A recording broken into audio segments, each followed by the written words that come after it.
Hello, my dear friends. Today we will read News Carnival of chapter 1, book work and question answers. So let's start. Chapter number first is tense. सबसे पहले करेंगे हम comprehension card, जो कि जिसे हम बोलते हैं ट्रू एंड फॉल्स।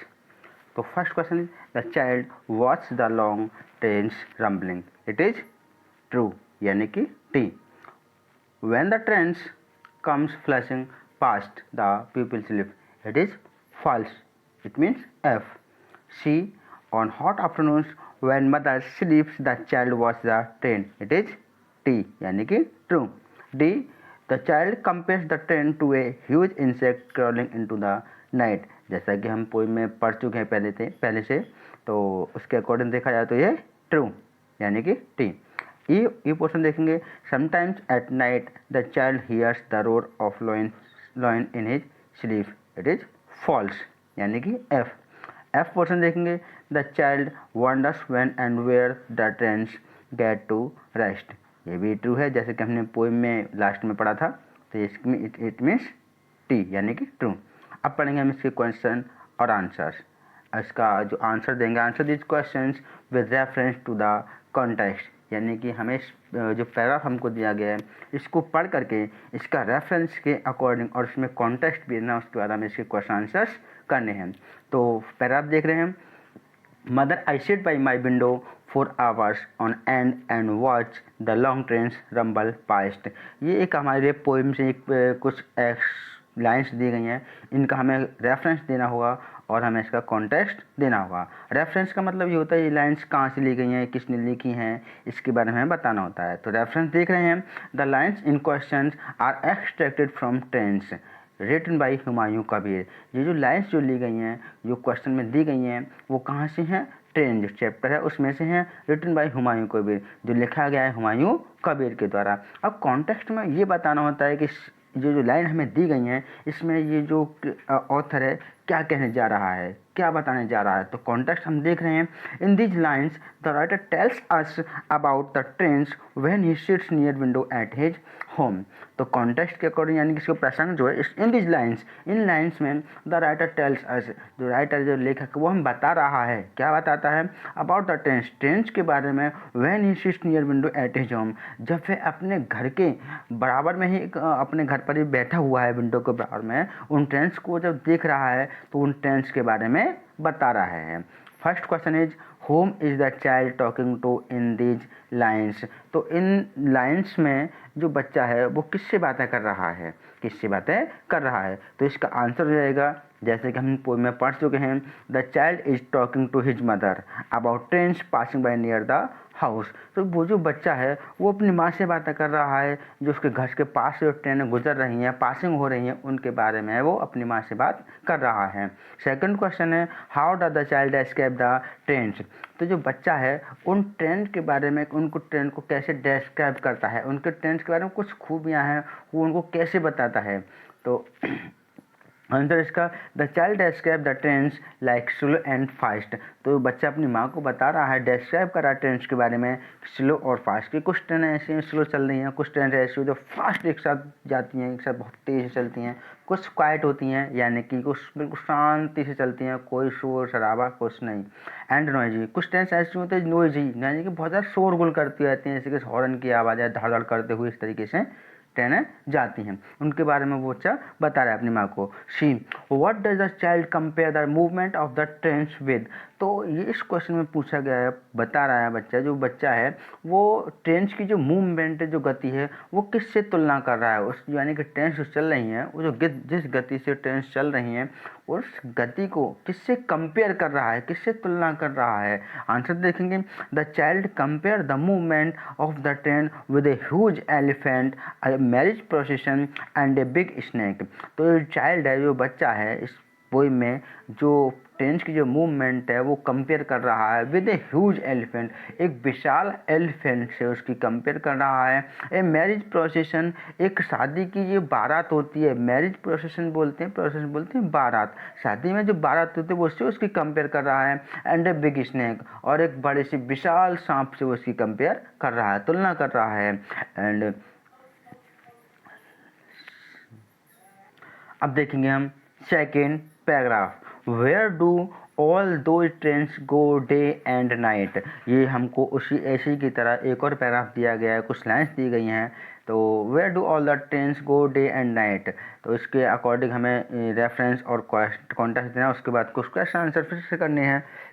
तो रेफरेंस जो पहले की तरह है वो सेम रहेगा, लेकिन फिर मैंने लिख दिया है, ठीक है, बिल्कुल सेम है उसकी तरह रेफरेंस।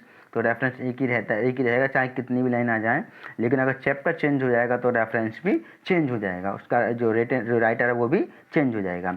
तो देखते हैं इसका रेफरेंस वही सेम वाला ऊपर वाला ही है। The lines in question are extract from trains written by Humayun Kabir. पहले की तरह सेम है, लेकिन कॉन्टेक्स्ट वो चेंज हो जाता है, इसलिए हम इसको इस लाइन के अकॉर्डिंग हम कॉन्टेक्स्ट को चेंज कर रहे हैं। In this lines, in lines में द राइटर आस्किंग, जो राइटर है जो लेखक है वो अपनी माँ से पूछ रहा है टू नो, जानने के लिए, where do all the trains go in the night, कि जो सारी ट्रेन्स हैं वो रात में कहाँ जाती हैं, and where do the rest, और वो कहाँ पर रेस्ट यानी कि आराम करती हैं। और बहुत सारे उसके क्वेश्चन होते हैं, ठीक है, लेकिन हम सारे क्वेश्चन इसमें नहीं दे रहे हैं, कॉन्टेक्स्ट पर ज़्यादा बड़ा हो जाएगा, लेकिन इतना एनफ है। तो first question is who said this line and to whom. तो ये जो लाइन हमारे दे दी गई है पैराग्राफ में, जिनका हमें क्वेश्चन आंसर देने हैं, तो ये लाइन से वो किसने और किससे कहीं, किसने और किससे कहीं। Who said this line and to whom, ये इन लाइन्स को किसने बोला और किससे बोला। Answer, the child said this line to his mother, तो उस बच्चे ने इन लाइनों को अपनी माँ से बोला था। Second question, what is the listener's reply to this question. अब जिसने इस क्वेश्चन को सुना था तो उसका क्या रिप्लाई था, लिसनर्स का क्या रिप्लाई था इस क्वेश्चन के बारे में। आंसर देखेंगे, the listener's reply to this question is that they make their way through the hills. तो इस लिसनर्स का, जिसने इस प्रश्न को सुना था, उसका रिप्लाई था इस क्वेश्चन के प्रति कि वो जो ट्रेन है ना वो एक रास्ता बनाती है थ्रू द हिल्स, एक हिल्स से वो रास्ता बनाती हैं।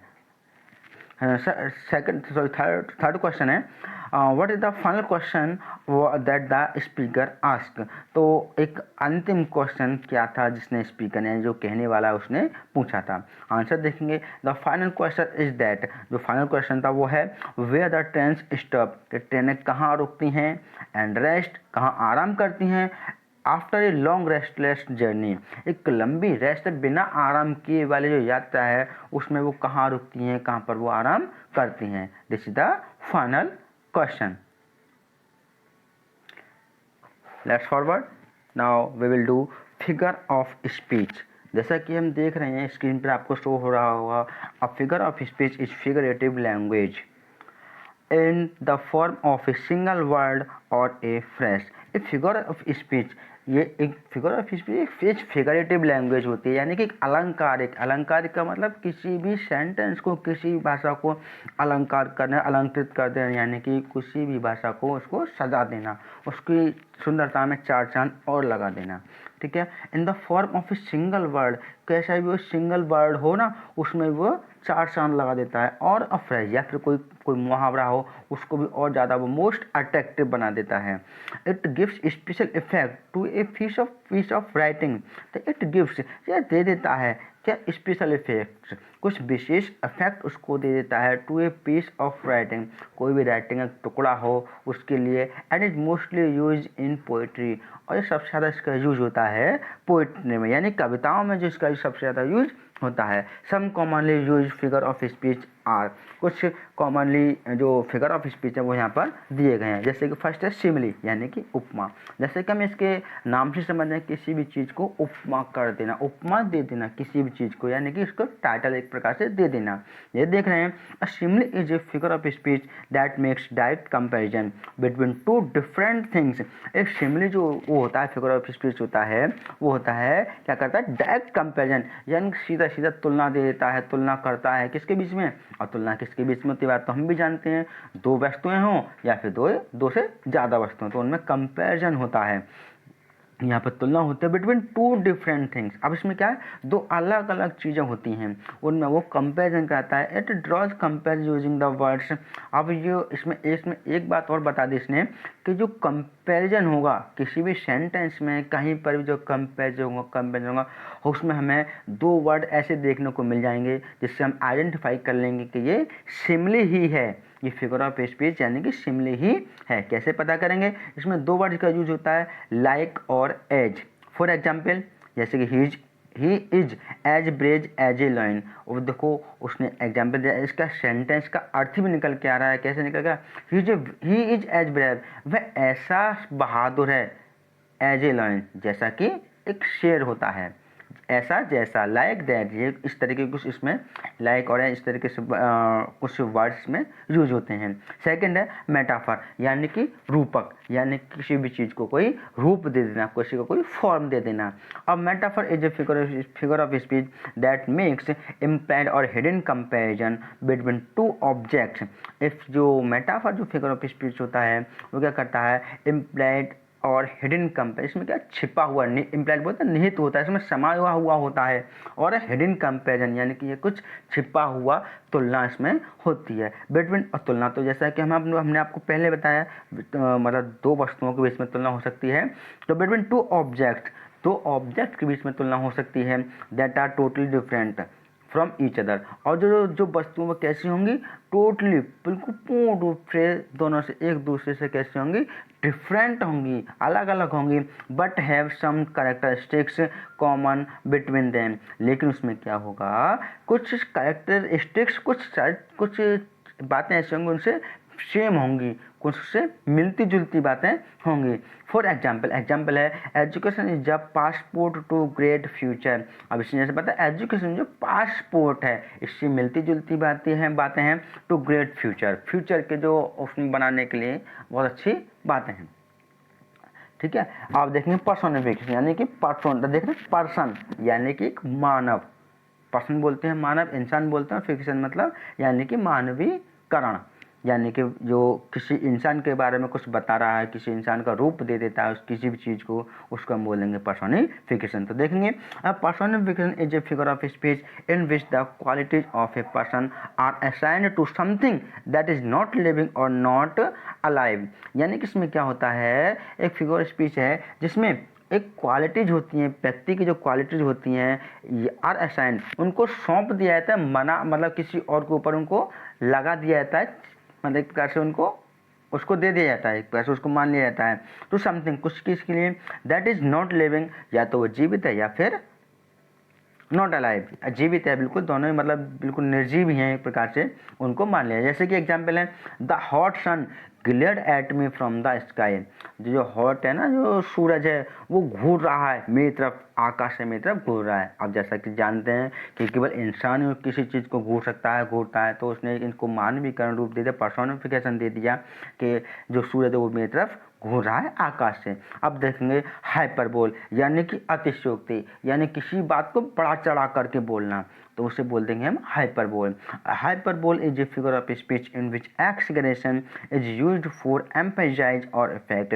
ये हाइपरबोल जो होता है वो फिगर ऑफ स्पीच है जिसमें क्या किया था? एक्सग्रेशन यानी कि किसी भी बात को बड़ा चढ़ा करके बोला जाता है, यूज किया जाता है दृढ़तापूर्वक, एम्फेसाइज मतलब उस पर जोर देने के लिए, कोई भी चीज़ हो। फॉर एग्जाम्पल जैसे कि I have million things to do today. अब जिसने एग्जाम्पल है कि मेरे पास आज करने के लिए सैकड़ों चीज़ें हैं, लाखों चीज़ें, मिलियन मतलब लाखों चीज़ें हैं मेरे पास करने के लिए। अब पढ़ेंगे read this sentence state whether they are example of simile, यानी कि ये कुछ एक्सरसाइज दी गई है, इसमें आपको फाइंड आउट करना है, बताना है कि वो सिमिली है, मेटाफर है, पर्सोनिफिकेशन है या फिर हाइपरबोल है। अगर सिमिली है तो एच लिखेंगे, मेटाफर है तो एम लिखेंगे, पर्सोनिफिकेशन है तो पी लिखेंगे, और अगर हाइपरबोल है तो हम लिखेंगे एच। तो हम देख लेते हैं पहला, Surendra had baked the cake too hard when it was ready it was a rock. तो देख रहे हैं एक केक है, उसने उसका फॉर्म दे दिया, उसको रूप दे दिया रॉक का, तो ये मेटाफर हो गया, हम इसको फाइंड आउट कर सकते हैं आसानी से। Surendra had baked the cake too hard when it was ready it was a rock, यानी कि इसको एक प्रकार से रूप दे दिया गया, इसको मेटाफर किया गया, ठीक है, रॉक का। अब सेकंड देखेंगे, second is after submitting my work I felt as light as a feather. तो इसमें देख रहे हैं एज का यूज हो रहा है, लाइक का यूज हो रहा है, एज लाइक का तो नहीं, इसमें एज का यूज हो रहा है, तो देख सकते हैं ये सिमिली हो गया। सेकंड है the old machine अवोक into A loud roar coughing and sneezing. तो इसमें क्या देख रहे हैं कि मशीन है वो ना तो खा सकती है, ना दहा सकती है, ना ही सीज कर सकती है, लेकिन इसे क्या है इसमें मान लिया गया है, पर्सोनिफिकेशन किया गया है, तो देख रहे हैं ये पर्सोनिफिकेशन हो गया। Fourth is he was a lion in the battle. अब यहाँ पे देखो पर्सोनिफिकेशन किया गया है, एक इंसान ही है लेकिन उसको एक लॉयन का उसको रूप दिया गया है बैटल में, तो ये भी कैसा हो गया आपका पर्सोनिफिकेशन, यानी कि पी। 5 देखेंगे her dresses was as white as snow. अब देख रहे हैं इसमें एज का यूज हो गया है, तो ये हो गया आपका शिमली, लिख देंगे इसके आगे S. 6 it rained cats and dogs yesterday. तो इसमें क्या है, जो बारिश है ना उसको रूप दिया गया है कैट्स और डॉग्स का, तो कैसा हो गया ये metaphor. 7 point her voice is music two years. अब इसमें देखो उसकी जो वॉइस है ना उसको रूप दे दिया गया है, यानी कि मेटाफर यानी कि रूपक अलंकार। देखेंगे 8 number the well was as dry as a bone. तो ये तो इसको बताने की बार बार रिपीट करने की ज़रूरत नहीं है, इसमें एज और लाइक का यूज हो रहा होगा वो आपका सिमिली हो जाएगा, तो इसमें एज का यूज हो रहा है तो ये हो गया आपका simile. 9th the stars danced playfully in the dark sky. तो स्टार्स है ना डांस कर रहे हैं, कैसे, playfully in the dark sky, एक अंधेरा वाला जो डार्क स्काई है ना उसमें बड़े आराम से बड़े पूर्वक बड़ी आसानी से डांस करें। डांस कौन कर सकता है, इंसान कर सकता है, तो उसको इसका रूप दे दिया गया, तो ये कैसा हो गया ये पर्सोनिफिकेशन, इनको मान लिया गया, सपोज दैट के लिए इंसान है। The fabric is as soft as silk, वो बार बार रिपीट हो रहा है, एज का यूज हो रहा है, ये होगा आपका सिमिली। अब देखेंगे, चलिए बुक में आपका ग्रामर गोला दिया गया है, तो इसको हम ग्रामर गोला को कर लेते हैं। तो देखेंगे an article is a word use to modify a noun and is used before it. तो जैसा कि हम जानते हैं आर्टिकल यानी कि अग्रपद, यानी कि आगे वाला पद, यानी आगे वाला कोई भी वर्ड हो। ये वर्ड एक शब्द होता है यूज टू मोडिफाई, जो कि यूज किया जाता है, मोडिफाई किया जाता है, मोडिफाई करने के एक नाउन हो, एंड यूज बिफोर इट, और ये उससे पहले इसका यूज किया जाता है। It may be use to specify a general thing और समथिंग इन ए पार्टिकुलर। इसका यूज हो सकता है कोई स्पेसिफिक चीज़ हो, या फिर कोई वस्तु हो, या जनरल हो, या फिर और समथिंग इन पार्टिकुलर, या फिर कोई विशेष वस्तु हो, उसको उसके आगे हम इसका यूज कर सकते हैं। There are 2 types of article. यहाँ पर 2 तरह के आर्टिकल्स दिए होते हैं, इनको हम पढ़ते आ रहे हैं शुरू से ही, इंडेफिनिट और डेफिनिट। तो डेफिनिट तो होता है आपका द आर्टिकल होता है, एक ही होता है, और इंडेफिनिट में ए एंड एन होते हैं। तो देख रहे हैं a and an are known as indefinite articles. तो A and N are known as indefinite articles because they do not point to any particular person, place, animal or things.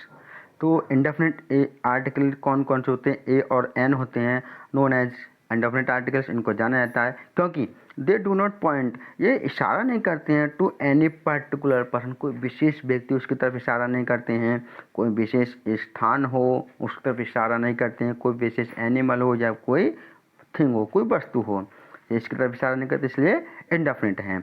अब देखें the is refer to as the definite articles.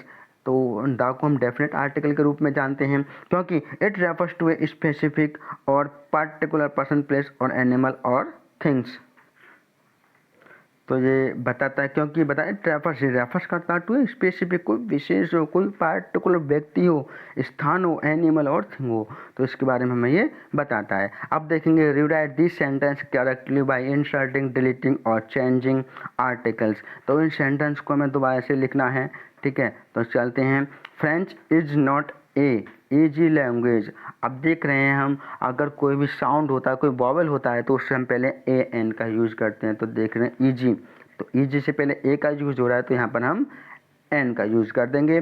तो French is not an easy language, rewrite कर दिया जैसा कि हमने लिख दिया है आगे, इससे कि आपको समझ में आएगा अच्छी तरीके से। Next, moon is shining in A sky. अब देख रहे हैं ये स्काई भी डेफिनेट है और मून भी आपका डेफिनेट है, तो यहाँ पर हम द का यूज कर देंगे। The moon is shining in the sky, right. Third point is this is a best of the lot. अब द ए बेस्ट आ रहा है, बेस्ट अब देख रहे हैं हमने एडजेक्टिव पढ़ा होगा, इसमें डिग्री का यूज हो रहा है। तो द बेस्ट जो होता है वो सबसे अलग होता है, यानी कि पूरे ग्रुप से उसकी कंपेयर की जाती है, तो ए बेस्ट तो आएगा नहीं, सबसे पहले हम द बेस्ट का इससे पहले करेंगे हम द बेस्ट। तो this is the best of a lot, a lot से पहले द का यूज नहीं करते, अलॉट का यूज करते हैं, इसलिए हमने ए का यूज कर दिया है। फोर्थ देखेंगे, a kindness that he showed was truly touching. एक द काइंडनेस, काइंडनेस भी आपकी निश्चित चीज़ है, दयालु है, तो the kindness that he showed was truly touching. Fifth point is I hope to be the actor. तो अब देख रहे हैं एक्टर से पहले आ का यूज हो रहा है, यानी कि ये वॉवेल है, तो हम इससे पहले हम क्या करेंगे, ए एन का यूज करेंगे। तो I hope to be an actor. 6 point, I met a Indian at an university in the Canada. तो हम देख रहे हैं कि यूनिवर्सिटी से पहले ए एन का यूज हो रहा है, जबकि ये बोलने में तो क्या है, यू एक वॉवेल जैसी साउंड आ रही है, लेकिन ये वॉवेल नहीं है। ठीक है, तो देखते हैं, आई मेट एन इंडियन, तो आई मेट एन इंडियन, ये नहीं आएगा, एन आता है, an Indian at a university, at a university in the Canada. चल लीजिएगा, इनको भी देख लेते हैं, प्रीपोजिशन को भी देख लेते हैं, प्रीपोजिशन आ गए हैं हमारे सामने, तो इनको भी कर लेते हैं। ए preposition is a word that is placed before a noun और ए pronoun to show its relationship to some other word in the sentence।